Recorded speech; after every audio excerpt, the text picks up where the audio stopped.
الحمد لله نحمد الله ونستعينه ونستغفره ونتوب إليه ونعوذ بالله من شرور أنفسنا ومن سيئات أعمالنا فمن يهده الله فلا مضل له ومن يضلل فلا هادي له ونشهد أن لا إله إلا الله وحده لا شريك له ونشهد أن محمدا عبد الله ورسوله فصلوات الله وسلامه عليه وعلى أهل بيته الطيبين الطاهرين وعلى أصحابه الكرام الغر الميامين العلماء العباد وعلى التابعين لهم بإحسان إلى يوم التناد يا أيها الذين آمنوا اتقوا الله حق تقاته ولا تموتن إلا وأنتم مسلمون يا أيها الناس اتقوا ربكم الذي خلقكم من نفس واحدة وخلق منها زوجها وبث منهما رجالا كثيرا ونساء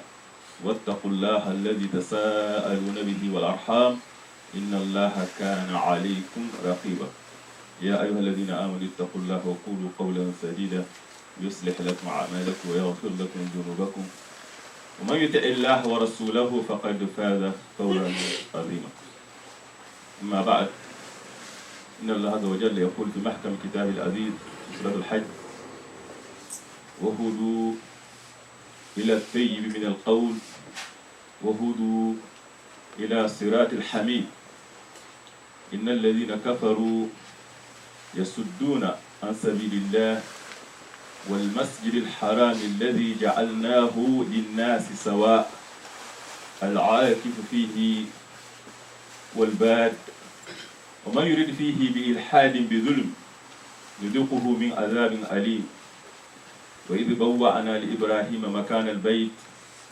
ألا تشرك بي شيئا وطهر بيتي للطائفين والقائمين والركع السجود وأذن في الناس بالحج يأتوك رجالا وعلى كل ضامر يأتين من كل فج عميق ليشهدوا منافع لهم ويذكر اسم الله في أيام معلومات على ما رزقهم من بهيمة الأنعام فكلوا منها وأطعموا البائس الفقير ثم ليقضوا تفثهم وليوفوا نذورهم وليطوفوا بالبيت العتيق ذلك ومن يؤذن حرمات الله فهو خير له عند ربه وأحلت لكم الأنعام إلا ما يتلى عليكم فاجتنبوا الرجس من الأوثان واجتنبوا قول الزور.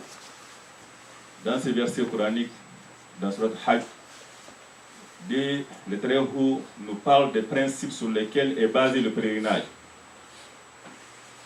Il dit, ils ont été guidés vers la bonne parole.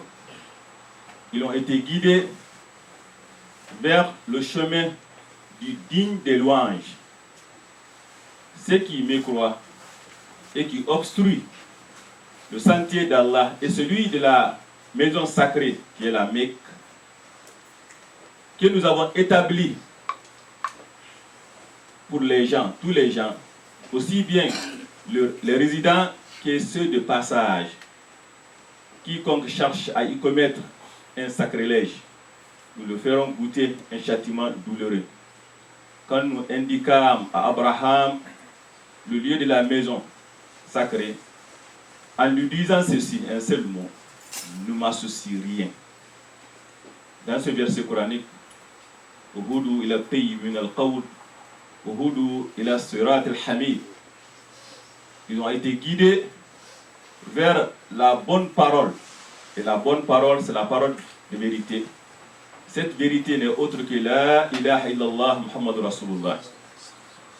Dès le Très-Haut, il dit dans l'autre sourate, que sourate Ibrahim, ألم تر كيف ضرب الله مثلا كلمة طيبة أصلها ثابت وفرعها في السماء تؤتي أكلها كل حين بإذن ربها ويضرب الله الأمثال للناس لعلهم يتذكرون ومثل كلمة خبيثة كشجرة خبيثة اجتثت من فوق الأرض ما لها من قرار ويثبت الله الذين آمنوا بالقول الثابت في الحياة الدنيا وفي الآخرة ويذل الله الظالمين ويفعل الله ما يشاء. N'as-tu pas vu comment Allah propose en parabole la bonne parole est pareil à un arbre, un bel arbre, dont la racine est ferme, et la ramure s'élançant dans le ciel, qui donne à tout moment ses fruits, par la grâce d'Allah. C'est ça la bonne parole. La ilaha illallah, Muhammadur Rasulullah. Il est ferme, et ça donne chaque jour de bons fruits. Et la mauvaise parole est pareille à un arbre qui est déraciné de la surface de la terre, et Dieu raffirme par la parole ferme ceux qui croient. Dans cette vie bas, quand la personne est mourante, c'est Dieu qui le maintiendra sur cette parole ferme qu'il a, ilaha illallah, qui nous l'apporte et nous la donne au dernier moment de notre vie. Quiconque le dit en mourant, Dieu lui accorde le paradis. Et dans l'au-delà, quand on placera une personne dans la tombe, les deux anges, Al-Malakan, ils viendront, ils nous interrogeront sur sa foi, sur son prophète et sur sa religion. Sur Allah et sur son prophète et sur sa religion. Et ce jour-là, ça, c'est lui qui aura témoigné dans ce bas monde qu'il n'y a de Dieu qu'Allah et que Muhammad sallallahu alayhi wa sallam est le prophète. Dieu lui aidera vraiment de le maintenir sur ce moment. Et ça, c'est très important. Quand on dit de refermir sur une parole ferme, ça veut dire que c'est un moment difficile. Et ce jour-là, c'est la vérité qui sortira. Et c'est très important. Et il dit, il les a guidés vers un chemin droit. Le chemin droit, c'est celui de la religion d'Abraham. وما كان إبراهيم يهوديا ولا نصرانيا ولكن كان حنيفا ولم يكن من المشركين. Ibrahim n'était pas ni juif ni chrétien, il était hanifan musulman, il était un musulman qui se soumet à Allah. C'est pour cela qu'il dit صدق الله فاتبعوا ملة إبراهيم حنيفا وما كان من المشركين إن أول بيت وضع للناس للذي ببكة مباركا. Le pèlerinage commence par ça. C'est Dieu qui dit la vérité. Suivez donc la religion d'Abraham. Et la religion d'Abraham est quoi? C'est l'unicité. At-Tawhid. Le pèlerinage, la bayt, Allahumma la bayt, la sharika lak, la bayt. C'est vraiment l'unicité que je cherche. Et ça, pourquoi Dieu pardonnera tout, sauf l'association. Inna Allah la yaghfir an yushraka bih wa yaghfir ma duna dhalika liman yasha. Dieu ne pardonne pas celui qui lui donne associé. Il pardonne autre que ça, à qui il le veut. وَمَا يُشْرِكْ بِاللَّهِ فَقَدْ حَرَّمَ اللَّهُ عَلَيْهِ الْجَنَّةَ وَمَأْوَاهُ النَّارُ وَمَا لِلظَّالِمِينَ مِنْ أَنصَارٍ. Quiconque donne quelqu'un associé à Allah, Dieu lui interdit le paradis. Et sa demeure sera l'enfer. Il n'y a point de secours pour les injustes. Car il n'y a pas une injustice plus flagrante que l'association. Dieu t'a accordé tout, il t'a crié tout seul, et tu dis non, je donne associé à Allah. C'est l'injustice. Et Dieu ne pardonnera jamais ça. Et ça, c'est très important. C'est pour cela, Al-Hajj nous demande de suivre la religion d'Abraham. Summa awhayna ilayka an ittabi' millata Ibrahim hanifan wa ma kana minal mushrikeen. Qul inna salati wa nusuki wa mahyaya wa mamati lillahi rabbil alamin. La sharika lahu bidhalika umirtu wa ana awwalul muslimin. Dis ma dévotion, toutes les rites sacrificiels, tout ce que je fais dans ma vie et aussi ma mort appartient à Allah. وَمَنْ يَرْغَبْ عَنْ مِلَّةِ إِبْرَاهِيمَ إِلَّا مَنْ سَفِهَ نَفْسَهُ وَلَقَدِ اصْطَفَيْنَاهُ فِي الدُّنْيَا وَإِنَّهُ فِي الْآخِرَةِ لَمِنَ الصَّالِحِينَ إِذْ قَالَ لَهُ رَبُّهُ أَسْلِمْ قَالَ أَسْلَمْتُ لِرَبِّ الْعَالَمِينَ. Quiconque aura en aversion la religion d'Abraham, sinon celui qui sème son âme dans la sottise. Nous l'avons choisi dans ce bas monde et dans l'au-delà, il sera parmi les gens bien. Quand son Seigneur lui dit, soumets-toi, il dit, je me soumets au Seigneur de l'univers. Seigneur de l'univers, c'est ça la religion d'Abraham que Dieu nous a demandé de suivre. Et le pèlerinage n'est autre que ça. C'est de suivre la religion d'Abraham. Ça veut dire l'unicité. Dieu ne pardonne pas qu'on lui donne quelqu'un associé. Et dans ce verset coranique, qui est sur le Hajj, Dieu le Très Haut nous parle de ça. Il dit, wa'ana l'Ibrahim makan al-bayt an la tushrik bi shay'a. Que tu ne me donnes aucun associé.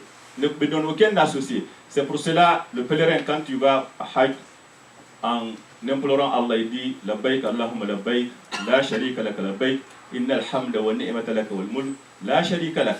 Il commence par la sharika lak, il le finit aussi par la sharika lak. C'est très important que de ne pas associer à Allah. Car quand tu dois associer à Allah, il ne le pardonnera jamais. Et ça dans tes actes, dans tes paroles, à ce qui concerne les tombes, à ce qui concerne toutes les circonstances, on doit, ils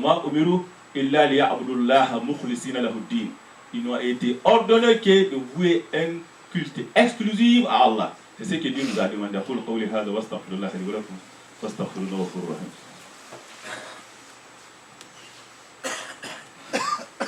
Alhamdulillah Rabbil Alamin. Wassalatu wassalam ala al-mab'ous rahmatan lil alamin.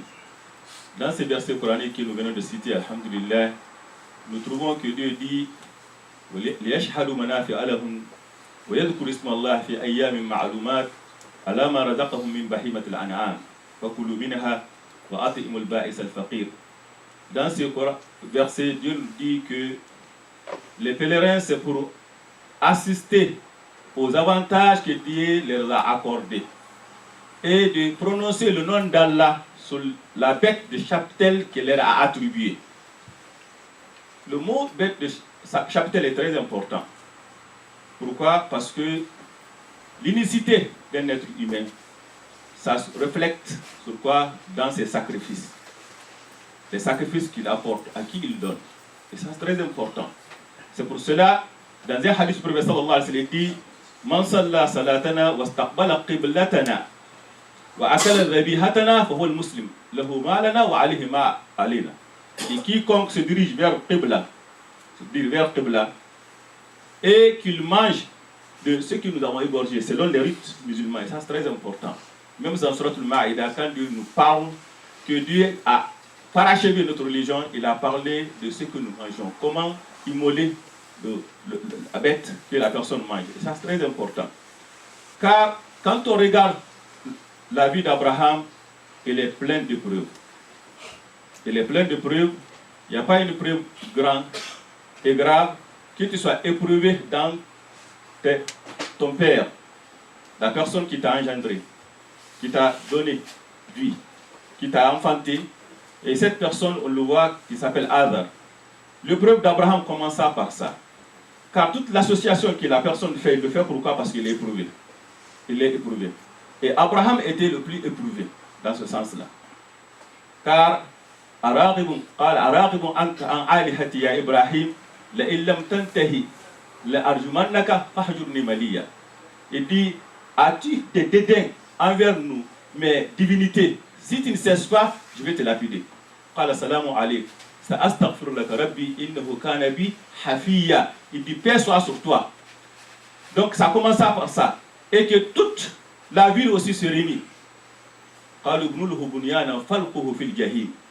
Qu'on lui construise une fournaise, qu'on lui lance là-dedans. Et qu'il est contraint aussi à l'exil. Et quand il est parti, sa femme, qu'il aimait beaucoup, Sarah, lui aussi, elle aussi était frappée de quoi? De l'infertilité. C'est-à-dire la personne ne peut pas engendrer, ne peut pas concevoir un enfant. Et quand il a un autre enfant, une femme, qui a son premier enfant, qu'est-ce que Dieu lui demandait? Demande de faire Rabbana inni askantu min zuriyati biwadin ghayri dhi zar'in inda baytika al-muharram. J'ai placé une partie de ma descendance dans une vallée sans agriculture. Il était obligé aussi, Dieu lui demanda d'aller laisser sa famille dans un endroit là où il n'y avait pas l'eau, il n'y avait rien. Quand une personne est frappée par cette épreuve, ses pères et mères sont contre lui, toute la ville est contre lui, et qu'il est âgé, vraiment âgé, qui ne peut pas avoir des enfants. Et l'enfant qui vient d'avoir, on lui demandait encore de s'éloigner d'eux. Et quand c'est l'enfant atteint l'âge de marcher avec lui, on lui demandait de l'immoler par sa propre main. Par sa propre main. C'est ça l'épreuve d'Abraham. Et c'est dans ça qu'Abraham a se maintenu sur le droit chemin. ومن الناس من يعبد الله على حرف فإن أصابه خير اطمأن به وإن أصابته فتنة انقلب على وجهه خسر الدنيا والآخرة ذلك هو الخسران المبين يدعو لمن ضره أقرب من نفعه. Il dit qu'il y a parmi des gens qui adorent Allah marginalement. Si un bien le touche, il se maintient sur ça. Mais quand il est éprouvé, non, il tourne la face. Et complètement, il devient mécréant. Il invoquera alors d'autres divinités qu'Allah. Et c'est en ce moment que la personne devient associataire. Et c'est en ce moment que Abraham, alhamdulillah, s'est maintenu sur le droit chemin. Et c'est ça très important. C'est pour cela, à Hajj, nous devrons vraiment méditer là-dessus. Quand tu es frappé par l'épreuve, sache que le prophète sallallahu alayhi wa sallam, inna idam al-bala, idam al-jaza min idam al-bala. idam al-jaza ma idam al-bala. فإذا أحب الله قوما ابتلاهم فمن رضي فله رضا ومن سخط فله سخط.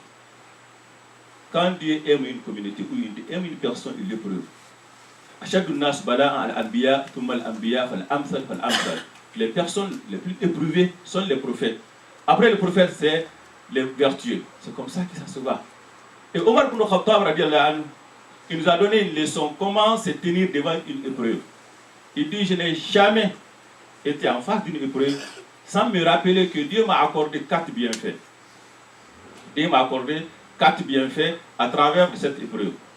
La première chose, c'est quoi? Ça ne concerne pas ma religion. Ça ne concerne pas ma religion. Tu trouves une personne, un savoir religieux, qui s'est retardé un jour, n'a pas atteint, n'a pas fait la prière de Asr en groupe. Et à plus tard, il tombe malade, les gens de la mosquée ou la ville se réunissent pour le rendre visite. Il dit, comment vous pouvez me rendre visite pour une maladie de mon corps, alors que j'ai raté une prière de Asr, que le prophète sallallahu alayhi wa sallam, que quiconque rate une prière Asr, habata amalu, que ses œuvres deviennent vaines. C'est en ce moment que vous devrez faire. Donc, il n'a pas été éprouvé dans sa religion. C'est la pure épreuve qui peut arriver à une personne. Il dit, c'est pas ça. Et aussi, aurait été pur encore. Aurait été pur. Urwa avait mal à la jambe. Et on lui disait qu'on va l'amputer. Quand on l'amputa, il se réveillait. Après son réveil, on lui annonça que l'un de ses 4 enfants vient de décéder d'un accident de cheval. Il regarda ses membres et dit, Seigneur, si tu as éprouvé, tu as épargné. Si tu as éprouvé, tu as épargné. Tu m'as donné 4 membres, tu n'as plus que 1. Tu m'as donné 4 enfants, tu n'as plus que 1. Donc souvent, le prophète sallallahu alayhi wa sallam, regarde celui qui est en bas de toi, ne regarde pas celui qui est en bas. Quand on se compare, on se console. C'est à ce moment. Donc c'est très important, tout ce qu'on de ces hajj et ces épreuves de hajj et ces rites de hajj que Dieu nous demande vraiment de marcher. Fihi ayatum bayinat maqam Ibrahim. C'est pour vraiment se rappeler des épreuves de nos prédécesseurs, comment ils ont enduré. Et aussi, il dit, Dieu a fait que j'ai accepté. D'abord, ce n'est pas ma religion. Aurait été pur, et Dieu m'a aidé aussi de l'accepter. Car la différence entre calamité et l'épreuve, c'est l'acceptance. C'est l'acceptance. Une personne peut avoir la même épreuve, 2 personnes, la même épreuve, on qualifie l'autre pour une épreuve, l'autre c'est la calamité. Calamité, c'est quoi? C'est comment il accepte, comment il est dans son cœur. La personne qui est éprouvée, lui, il endure. Il endure. Et quatrièmement, et ça c'est le plus important, c'est la récompense d'Allah. C'est la récompense d'Allah. C'est pour cela, dans un hadith, il y a pour le Rasul sallallahu alayhi wa sallam, La yazalu al-mu'min yusibuhu al-bala hatta fi malihi wa waladihi wa jasadihi hatta la yalqa Allah illa ma alayhi min khati'a. Hatta yalqa Allah wa ma alayhi min khati'a. Il dit, un croyant ne cesse d'être éprouvé dans sa personne, en sa famille, ses biens, jusqu'à ce qu'il rencontre Allah, il n'a aucun péché. Il n'a aucun péché. C'est l'épreuve qu'il fait, c'est ça, la personne endure. Donc la religion d'Abraham, que le prophète sallallahu alayhi wa sallam lui a demandé de suivre. Nous avons ordonné de suivre la religion d'Abraham et que les pèlerins, quand ils vont au pèlerinage, ils suivent les traces d'Abraham, ils suivent les traces de sa famille. C'est pour nous rappeler, les épreuves qu'ils ont fait, les sacrifices qu'ils ont fait, comment ils ont enduré tout ceci. Et ça, c'est très important de le méditer. Donc, Inch'Allah, comme nous allons commencer plus tôt, nous avons nos frères qui travaillent et qui nous ont demandé de commencer un peu tôt, afin de raccourcir. Donc, aujourd'hui, nous allons finir tôt et nous demandons de venir, Inch'Allah, moins de quart la semaine prochaine. Inch'Allah, nous allons commencer moins de quart afin de finir tôt. ربنا تقبل منا انك انت السميع العليم وتب علينا يا مولانا انك تواب رحيم اللهم اهدنا فيما هديت وعافنا فيما عافيت وتولنا فيمن توليت وبارك لنا فيما اعطيت واصرف عنا سوء ما قضيت انك تقضي ولا يقضى عليك اللهم لا يذل ما حديت ولا يذل ما عاديت بيدك الخير كله يا رب الرحمن الرحيم اللهم اقسم لنا من خشيتك ما تهون بها بيننا وبين معاصيك ومن طاعتك ما تبلغنا بها جنتك من اليقين ما تحول به علينا مصائب الدنيا ومتينا باسمائنا وازواجنا وذريتنا ابدا ما ابقيتنا واجعل الوارث منا واجعل ثارنا على من ظلمنا وانصرنا على ما عادانا ولا تشمت لنا اعداء ابدا يا رب الرحمن الرحيم اللهم انا نسالك كل خير سالك به نبيك حبيبك محمد المصطفى صلى الله عليه وسلم ونعوذ بك من كل شر استعاذك منه نبيك حبيبك محمد المصطفى صلى الله عليه وسلم. Nous avons une frère, Inch'Allah, qui nous a demandé de prier pour sa famille qui sont malades, que Dieu le guérit. Et mon frère, nous avons passé pour faire la collecte dans les gens, Inch'Allah. Aujourd'hui, nous vous demandons d'être généreux pour la frère.